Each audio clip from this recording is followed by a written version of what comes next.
Welcome back to the We Who Thirst podcast, where Jesus is the living water and it is we who thirst. You can support this ministry by joining our Patreon. Our current series is Women in Context, a deep dive into the lives and stories of the women of the Bible in their cultural, familial, and historical context. Ruth chapter 1 walks us through intense grief, whereas verses 1 through 5 reveal the reason for Naomi's grief and move at a crisp pace, almost unemotionally. Just here is what happened. You can listen to last episode for everything about verses 1 through 5. The rest of Ruth chapter 1 slows way down so that we cannot help but feel the intensity of the loss and emotion going on in these women's lives. Today we will be looking at the story of Ruth and Naomi as they move from Moab back to Bethlehem and set up a new household as two widow women. To begin with, I'm going to read for you my translation from the Hebrew so that we can immerse ourselves in the feeling of this story, trying to bring out some of the Hebrew highlights like name meanings, which we talked about last time as we go through. So let me read verses 6 through 22 of chapter 1, and then we will start breaking the text down to see everything and feel everything that's going on here. And then she herself, Naomi or Pleasant, arose, and her daughters-in-law. And then she returned from the fields of incest. For she heard while in the fields of incest that the Lord visited his people to give bread to them. And she set out from the place from which she was there, and her two daughters-in-law were with her. And then they went in the way to return to the land of the Lord be praised. And then Pleasant said to her two daughters-in-law, "Go, return each woman to the house of her mother. The Lord will do faithfully with you, even as you did with the dead and with me. May the Lord give to you, and may you find rest, each woman in the house of her husband." And then she kissed them, and then they lifted up their voice, and then they wept, and then they said to her, "We will remain with you and your people." Then Naomi said, "Return, my daughters. Why would you go with me? Will there again be to me sons in my womb, that they could live to be your husbands? Return, my daughters. Go, for I am too old to have a husband. For even if I say, 'There is hope for me also,' tonight I will be with a husband, and then I bore sons. Would you wait until they grow up? Therefore would you shut yourselves up to not belong to any man, my daughters? It is bitter, more bitter for me because of you. For the hand of the Lord went out against me." And then they lifted up their voices, and they wept again. And she kissed Turnable, but Refreshing Friend clung to her. And then Pleasant said, "Behold, your sister-in-law has returned to her people and her gods. Return after your sister-in-law." Then Refreshing Friend said, "You will not entreat me to leave you, to return from after you. For where you go, I will go, and in that place you lodge, I will lodge. Your people, my people. Your God, my God. Where you die, I will die, and there I will be buried. Thus may the Lord Yahweh do to me.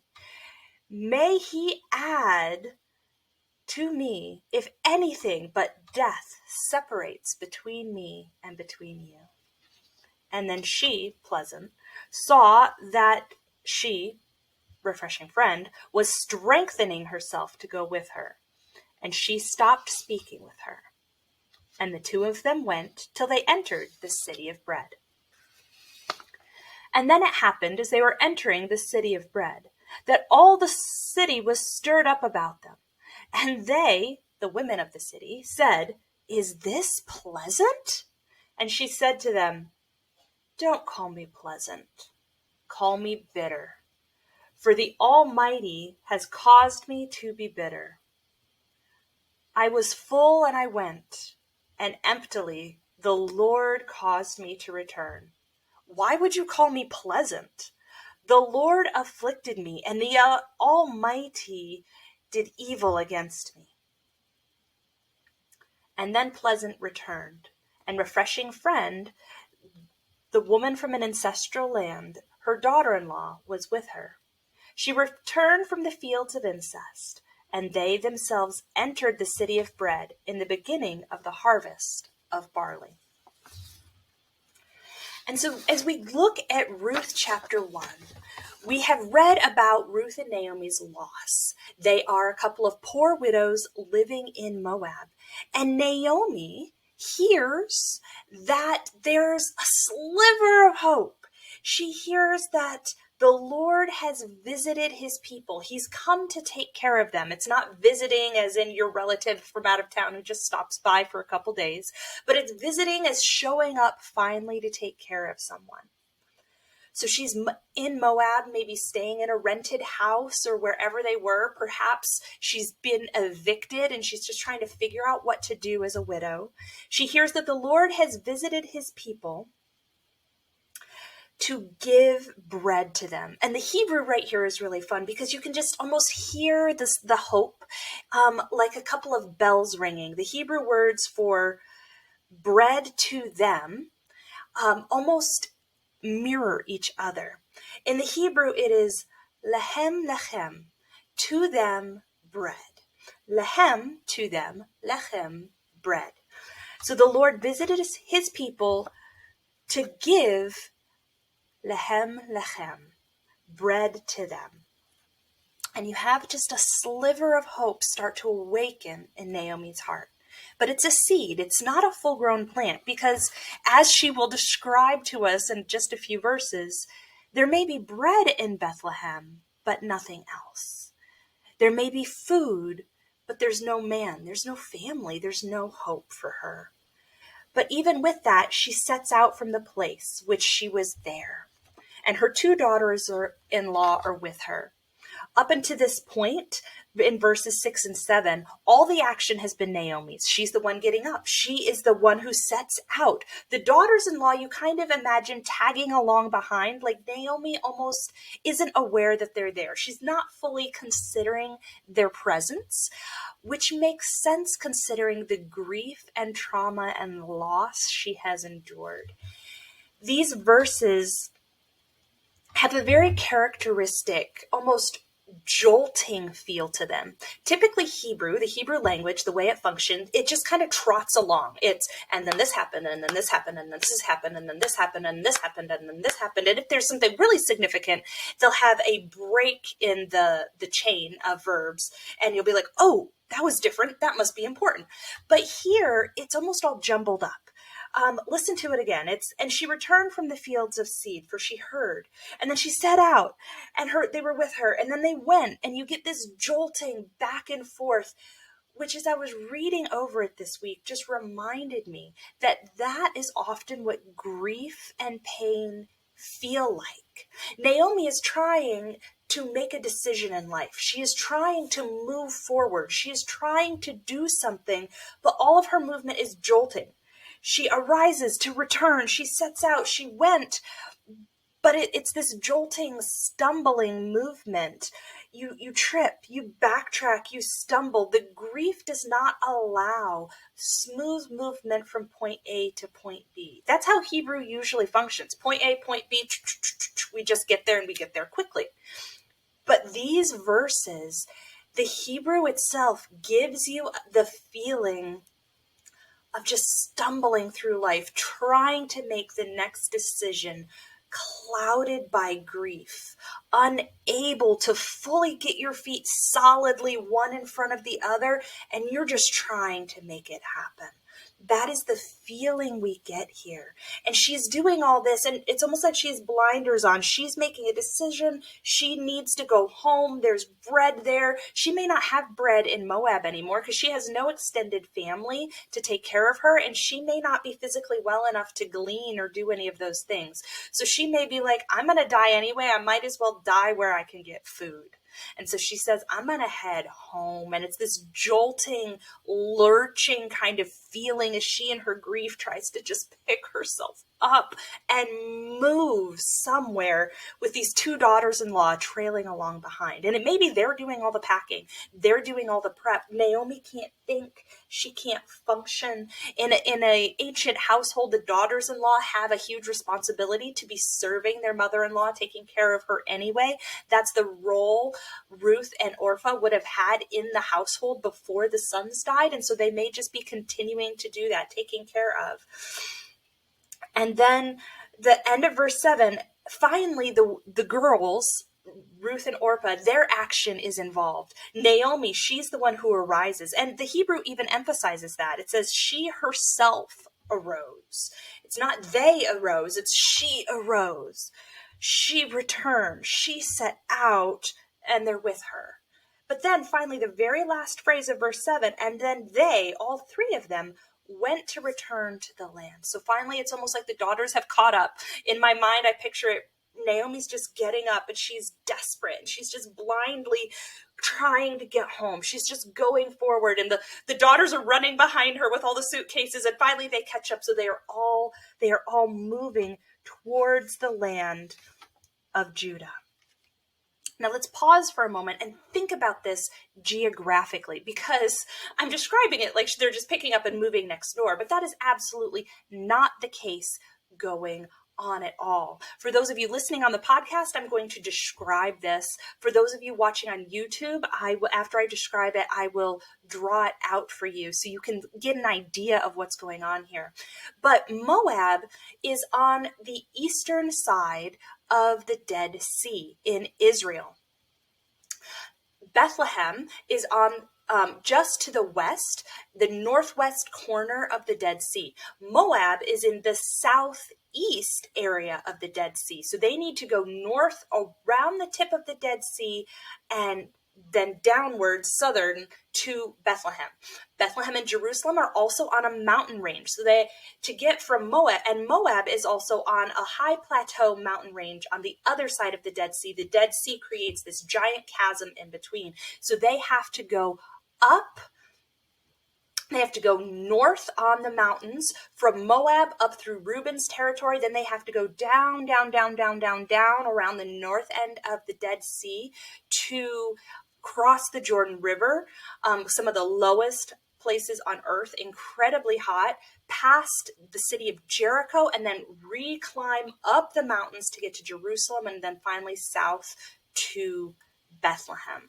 This is a long journey. It's likely that Ruth and Naomi did not take this journey alone. So as Ruth and Naomi travel home for Naomi, not so much for Ruth. As Ruth and Naomi travel home, this is a long, arduous journey. They walk a very long way. They likely do not go alone. They probably have to join a caravan of some kind, because with their meager possessions, it would be very dangerous for women. We've often pictured them just like picking up and going by themselves. Like I pack my kids in the car and head to see my in-laws or some such. That would not be safe. So they may have had to pay a certain amount to be included in a caravan, maybe some of their meager remaining life savings they have to give to a caravan driver to allow them to join this group of people going from Moab up and around the Dead Sea back down to Bethlehem. But now Naomi and her daughters are on that route. They are on the road. They are ready to get going. And while they are traveling, it seems, they're no longer at home. They're on the middle of a road somewhere, maybe stopped for the night to camp. We don't know when this discussion takes place. Naomi finally turns to her daughters-in-law. It's like she wakes up just from her grief and her slumber, just enough to be like, oh, they're here. Oh, shoot, I'm the matriarch of this home. I'm responsible for them. What am I going to do? I'm heading back. Yes, Bethlehem has bread, but I have nothing for them. And so she turns to her daughters-in-law and she says, go, return each woman to the house of her mother. That's an interesting phrase in the Hebrew. The house of mother is generally used for a woman who is marriageable. In Rebecca's story, she goes, when the servant comes and says that he was sent by Abraham and that Isaac needs a wife, Rebecca goes to tell the house of her mother about the servant. And this is significant because often in the ancient world, the mother had a very huge part in finding spouses for the children. The matriarch reproduction is one of her roles. So finding a good wife for her sons or for finding a good wife for her sons is part of her job. That's part of her role. And she would also then be the one training the new wife that came into the household, if the son stayed in the household, how to do things their way. So the mother's house is this unit within the whole household that signifies marriageability. In the Bible, we don't often see the woman's influence directly in finding spouses for children, partly because the Bible talks about these arrangements more from the legal standing. So imagine with me, it's the mother who's at social gatherings. She's scanning all the eligible young ladies. She's seeing them all. Okay, yep, she seems really good. Then she goes to her husband, which he may be feeling out some of the parents and things as well, but the mother's like, yes, Ruth is a good girl. I think she would be good to go with my husband. And then the husband will go to Ruth or Orpah, or whoever's father, and he'll make the legal arrangements. But Mama did a lot of the groundwork. Mama was in Daddy's ear saying, this is a good match. The family's good. Everything's good. She has high character. She's a good girl. The mother has a huge influence. It's not that men are buying and trading women, as we've sometimes been told. There's family allegiances, family alliances here. So Naomi says, return each woman to the house of her mother. Go back where your mommy can help you find a new husband, where you can get married, where you have hope for a future. And she says, the Lord, and this is the covenant name for God, may Yahweh, the Lord, do chesed, do faithfully with you. You may be familiar with the Hebrew word chesed, which can be translated loving kindness, covenant faithfulness.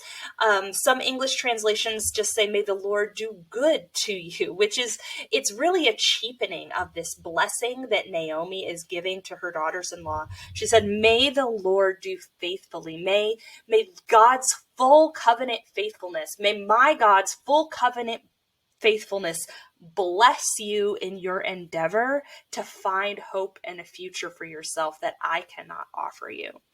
Even as you were chesed, were faithful, were fulfilled your covenant to the dead, my sons, and to me. Naomi recognizes her daughter-in-law's faithfulness. They joined Naomi's family in marriage. They are now part of her household, and they have faithfully stuck with her. They could have, as soon as their husbands died, cut and ran. And they didn't. They stayed with Naomi. She recognizes their faithfulness to her and asks that the Lord would pour out his covenant faithfulness upon them. She says, may the Lord give to you, and may you find rest, each of you, in the house of a husband. There is no social standing. There is very little hope for a widow, especially a poor widow. A rich widow may have hope. She probably has some money and some property. She might not even need to get remarried. She's rich. And since she's rich, she has financial control of her own resources, so she may not need that. But these are not rich widows. These are poor widows. They need to be part of a household in order to thrive.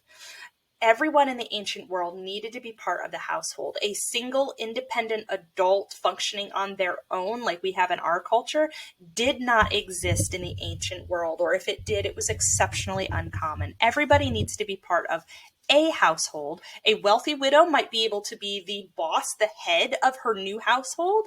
A poor widow doesn't have a household to be part of. She can't be in charge of a household that doesn't exist because they have no servants or resources or people.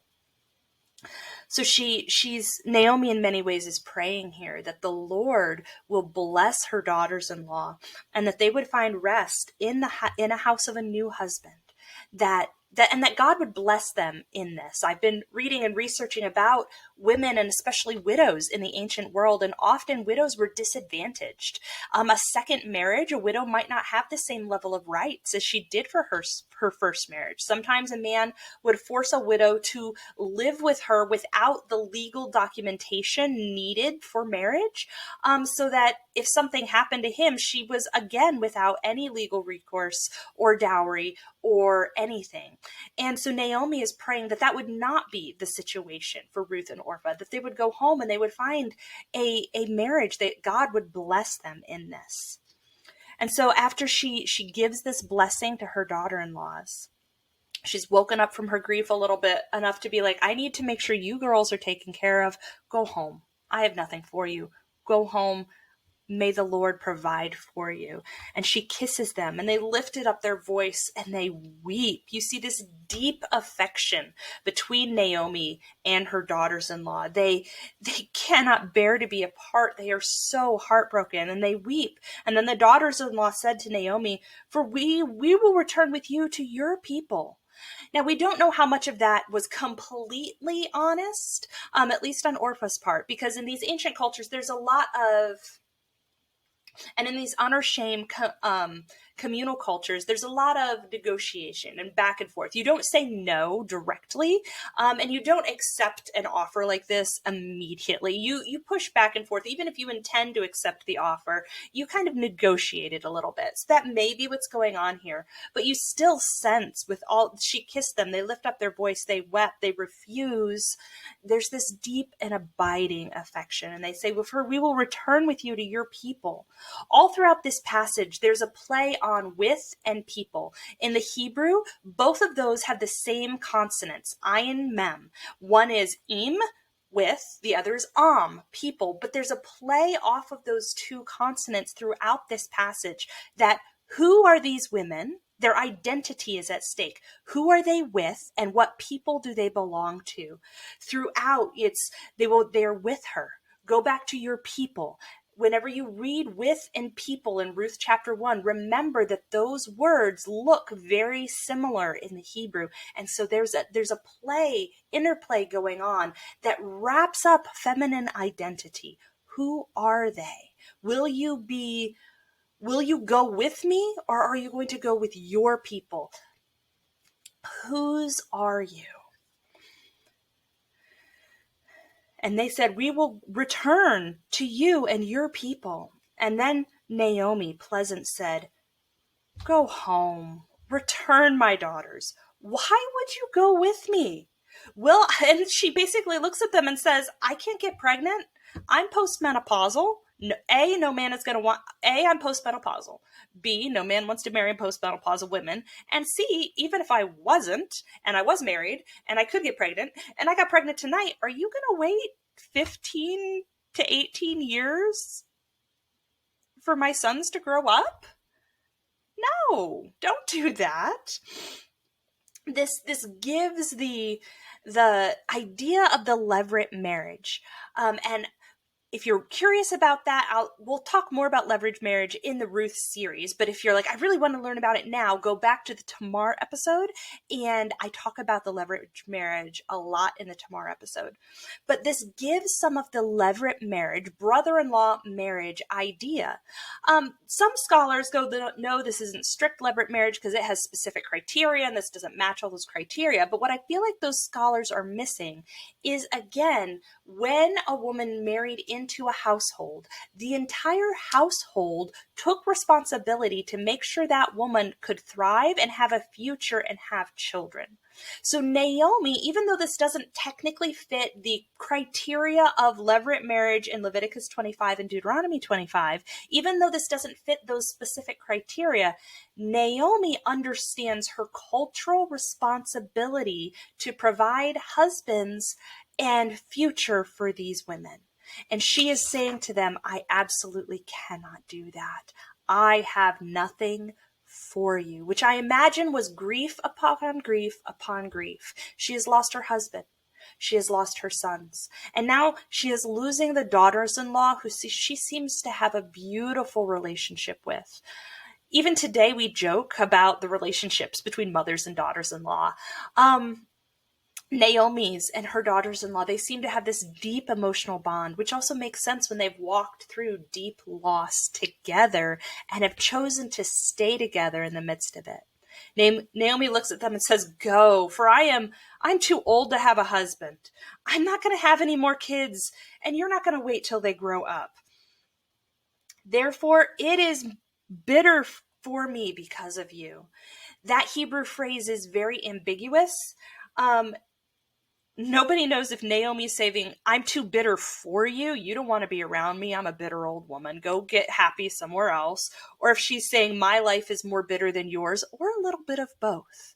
But Naomi's bitterness and her hurt is starting to come out here. She says, it is more bitter for me than for you. For the fist of the Lord went out against, attacked me. She looks up as any ancient Near Eastern person would and says, "My God has allowed this suffering to come upon me. You don't want to be near that." Like Job, Naomi looks and said, "God is the one who has allowed this to happen, and who knows if more is on the way." She has a theology here that keeps God on his throne even in the midst of deep suffering. Well, the women lift up their voices and they wept again. Maybe they hear what Naomi's saying, that she's a bearer of shame and bad luck. Her life is just one of shame at this point. It's just going down, down, down. She doesn't have hope. Things may only get worse for Naomi. And so they lift up their voices and they weep. And then Naomi kisses Turnbull, and Turnbull leaves. Now, the text doesn't condemn her. She follows Naomi's wise advice on a human plane. Turnbull leaves. She heads back. She goes back home to grasp at seeds of hope. But refreshing friend clings to Naomi in verse 14. Then they wept again, and then she kissed Turnbull, but refreshing friend Ruth clung to her.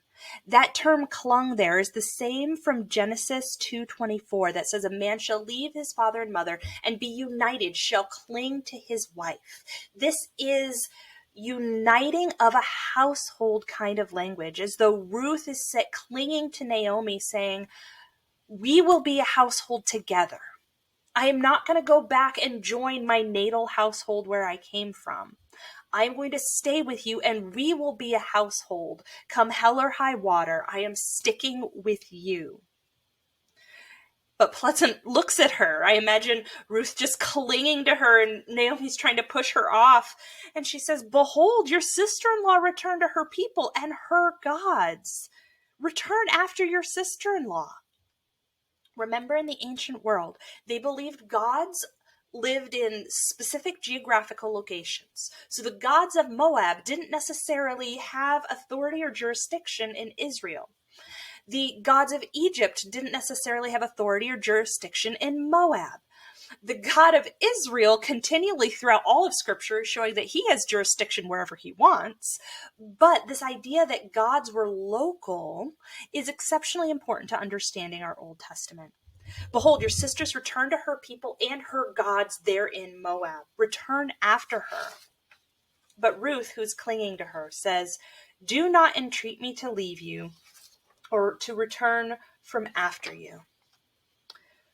For where you go, I will go. Where you lodge, I will lodge. Your people, your God, my God." In the Old Testament, one of the commentators pointed out, the only Gentile besides Ruth to proclaim verbal loyalty to the Lord is Rahab and Naaman. All throughout the text of Ruth, we get glimmers back to the faith of matriarch women who came before Ruth and Naomi. Right now, there's a glimmer back to Rahab, who gave her allegiance to the Lord and joined the family of God. She may actually have been Boaz's mother or grandmother, which is a spoiler. We're going to get there. But Rahab is important, and here we hearken back to Rahab.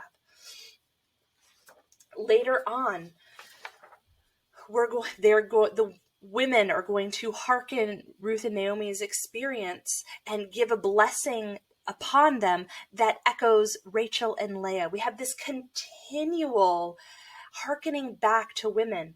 When Naomi asked Ruth and Orpah, will you wait until my sons grow up and shut yourselves up and not belong to any man? That gives a hearkening back to Tamar, who Judah said, shut yourself up in your father's house, not your mother's house. You can't go get married. You're locking yourself away in your father's house until my son grows up. And go listen to that episode, how that turned out. But we've had all of these hearkenings back to previous matriarchal women of faith. And here's another one to Rahab. We have Tamar brought up. We have Rahab. Ruth says, your people, Tamar. Rahab, she is walking back to Bethlehem in the footsteps of Tamar, who may have been a Canaanite, of Rahab, who was a Canaanite. And now Ruth is purposefully, where Naomi was stumbling forward in her grief, just trying to get home, Ruth is steadfastly taking step after step. Where you go, I will go. Where you lodge, I will lodge. Your people, your God, my God. Where you die, I will die, and there I will be buried. The text at that moment in the Hebrew, you can hear it in the English too, but in the Hebrew, it pauses with an emphasis. And there, the poetic structure of Ruth's beautiful poem climaxes at the there I will be buried. This is often given at weddings and in beautiful moments, and it's this beautiful poem of just steadfast faithfulness and giving herself over to the Lord on the part of Ruth, but it's not necessarily a poem of hope. She says, your God will be my God, and where you die, I will die. Yes, this does mean for the duration of Ruth's life, but this does not mean Ruth is expecting her life to be long. These women are going back perhaps to die. They have no hope. They don't know what's coming in chapters 2, 3, and 4. That is why she says, your people are my people, your God is my God, and I'll go die with you. We're headed home. You don't see hope. I'm going to be there with the end. And if you die first, when you die first, I will be buried. I'm not going to go back to Moab after you die. There, I will be buried.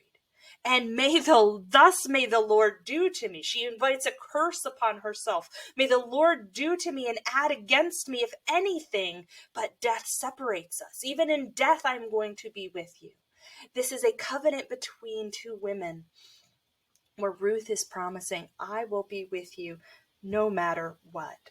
She may have been believing that she was walking to her death. She wasn't necessarily expecting life and happiness between verses 16 and 17 in chapter 1. She is converting and she is ready to die. She may have had hope. We don't know. But we know their situation is dire. We know they don't have much going for them. And Ruth has faith. After Ruth completes her poem, nothing but death will separate you and me. And even then, I'm going to be buried next to you. And then she, Pleasant, saw that Ruth was strengthening herself to go with her. Ruth in this book, I absolutely love her because she is a strong woman. Ruth pushes back. She says, no, I am not going to do that. No, this is not what we're going to do. Yes, I am going to adopt your God. We don't know what kind of religious practices Naomi had, whether she kept worship of Yahweh alive in her home while they were in Moab.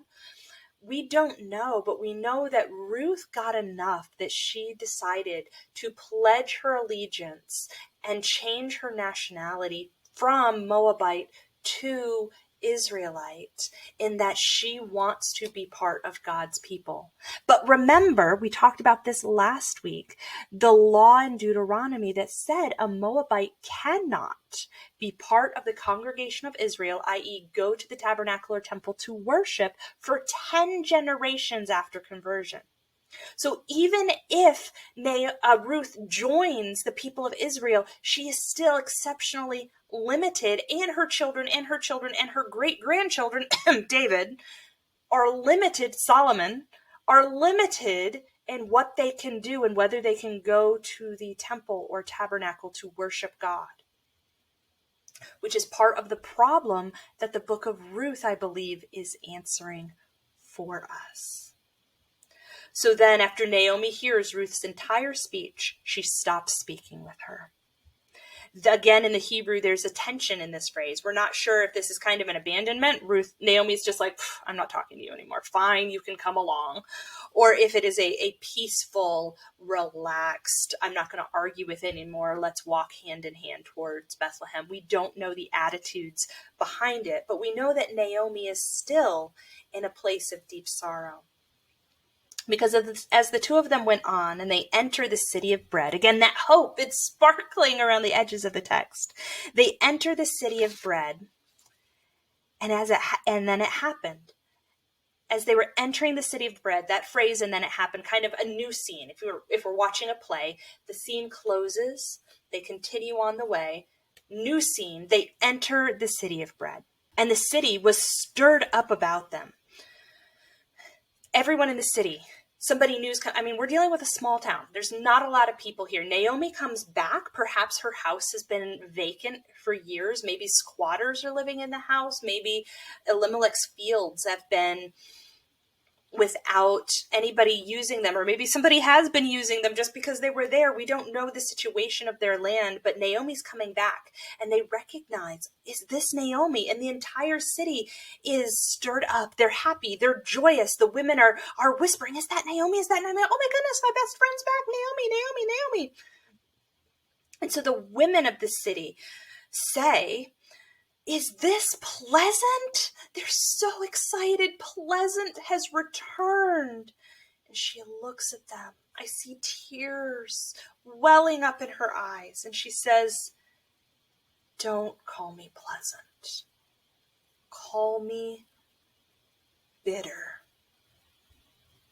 For the Almighty has caused me to be bitter.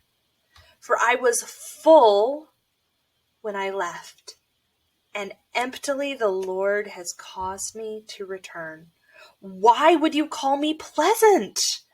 The Lord afflicted me. He's given evil to me.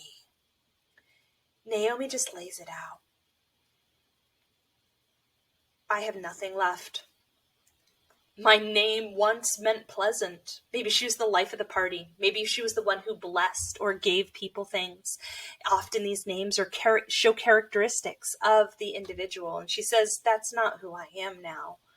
It's all changed. My life has changed. I left a matriarch married to a man who owned land, married to a man who gave me 2 sons. I was a matriarch of a household with sons, and I come back with a scraggly daughter-in-law in tow and nothing else. The Almighty has caused me to be bitter. The word Almighty here is Shaddai, the strong one, the mighty one. It's an archaic name of God used throughout the Old Testament, and one of the commentators pointed out that it can kind of give the idea of the God of the ancestors, our ancestral God. This isn't the covenant name of God, the Lord, Yahweh. This is an ancestral name, Shaddai. The archaic name, God of our ancestors, has caused me to be bitter. He has brought evil against me. Naomi's theology matches that of the ancient Near East. In the ancient Near East, they believed that if something bad happened to you, it was because your God was mad at you. Naomi is echoing this. It's along the same lines as Job. When his entire life falls apart, Naomi is in many ways a female Job. Her whole life has fallen apart. And she says, the Lord did this. And just like with Job, we as the readers and the original audience of the text does not get an answer as to why. Why did God cause? Why did God allow this evil to happen to Naomi? Did God cause it or did he allow it? These questions are not answered in the text because the text doesn't want us focused on why did God do this in the past. The text does not answer these questions. The text allows us to sit in the pain and the grief and the bitterness and not know why. Because sometimes that is as important for our spiritual life and our spiritual journey and what comes next as any answer. Like with Job, God never tells Job why he did what he did. He reveals his character. He reveals who he is. Likewise, God does that subtly for Naomi throughout the rest of the book. She says, the Almighty, Shaddai, has brought evil upon me. And then pleasant returned. And refreshing friend, the Moabitess, her daughter-in-law, with her. She returned from the fields of Moab, and they themselves entered the city of bread, Bethlehem, at the beginning of the harvest of barley. And for chapter 1, that is the only answer we are given as to what is God doing. We sit in the pain. We watch the pain. We watch the stumbling. We watch the pushing away of people close to us. Isn't that often our natural impulse when we're hurting? We want to push people away. I know when I'm in times of trauma or grief and I'll have a friend text me and I'm just like, oh, I don't feel like responding to this. And I just want to push the way. Not now. And if it's a text message, I can just put my phone down and get back to it later. But we have this tendency to push people away when we're grieving. We've seen Naomi do that. She tried to send the daughters away, partly out of obligation for their good, but partly she's just in this grieving, pushing away. The women come, Naomi, Naomi. And she's like, no, don't even call me by my name. She's in this pushing away. She's grieving. But the text will not let us give up hope. Verse 22 echoes back to verse 6 that says she arose and returned from the fields of Moab. And so now this chapter finishes saying she returned from the fields of Moab. Everything that happened in between. She arose with her daughters-in-law, verse 6. She returned from the fields of Moab. Verse 22, Naomi returns. Her daughter-in-law is with her. Same state of mind, same people with her. She returns from the fields of Moab. They enter the city of bread at the beginning of the harvest of barley. Just like Lechem, he gave bread to them. Now there is a harvest of barley.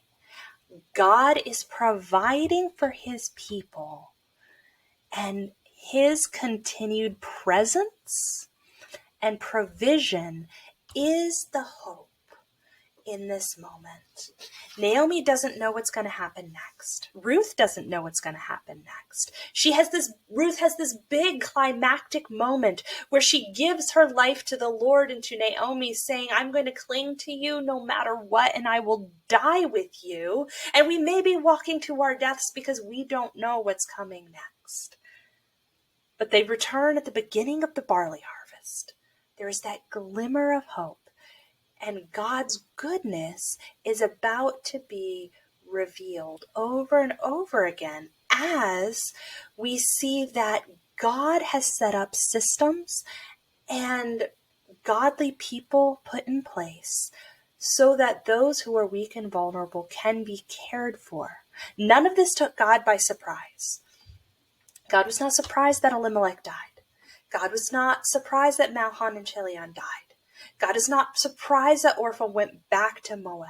He is not surprised. He is not taken back. He is not offended by Naomi's pain. He is providing for them bit by bit as they take steps forward, coming back to him. Elimelech left Bethlehem. The man whose name means my God, his king, bailed on the land where his God was king. Now his wife, broken, destitute, feeling alone, returns for this opposite reason that she left. She returns because there is bread. They left because of a lack of bread. The Lord was in the middle of all of the circumstances, though he is not screaming and he is not telling us how and he is not telling us why and he is not telling us what all he is doing yet. The story is yet to be written. And for those of us who are listening to this, as we think through these struggles in our lives, the pain, the frustrations, the traumas, I know my tendency is to be like, God, why? Why don't you fix this? Would you hurry up and stop the pain? And like Naomi and Ruth, sometimes we have to just stumble forward, not knowing where we're going, doing the best we can.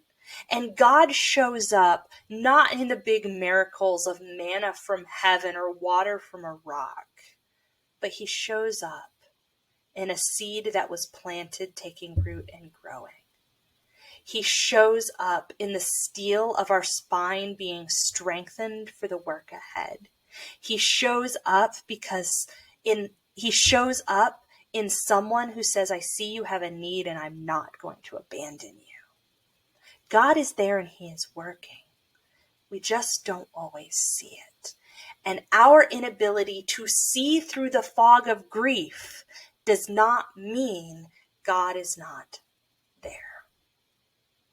So as you wait for our next episode, where we get into Ruth chapter 2, allow yourself to continue to ponder God's presence in time of trauma and suffering.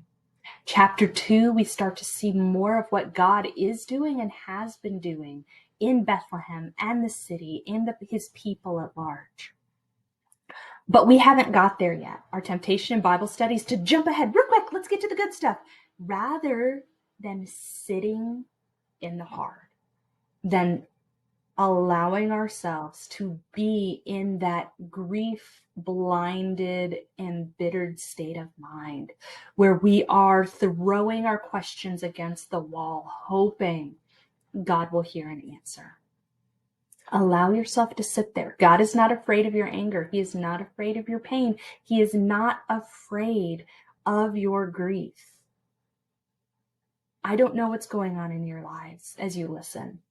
I know what's going on in my life, and I know that sometimes grief seems insurmountable, and that's okay. We can sit in that, and you are safe to sit in that with God. He is not looking to shove you forward into happy, happy, joy, joy, just rejoice, be thankful in all things is not what he's looking for. He wants you to know he is with you in the hard times, even when you can't see. So get on my social media. Follow me at We Who Thirst on Instagram, Threads. Let's talk about this episode. How has it impacted you? What are your thoughts? What was new to you? And what has really challenged your view of suffering in your own life? I can't wait to hear from you. Send me an email, DM, respond on social media. Next time, we're going to dive into Ruth chapter 2. Can't wait to talk about it in its historical context. I will see you then. Thank you for listening to the We Who Thirst podcast. A complete bibliography of the research behind this episode is available at wewhothirst.com. If you would like the full show notes, an opportunity to discuss each episode in a safe Discord chat, or simply to support this ministry, visit our Patreon. I am so thankful and am honored to have had you here with me for this episode. Until next time, remember, Jesus is the living water, and it is we who thirst.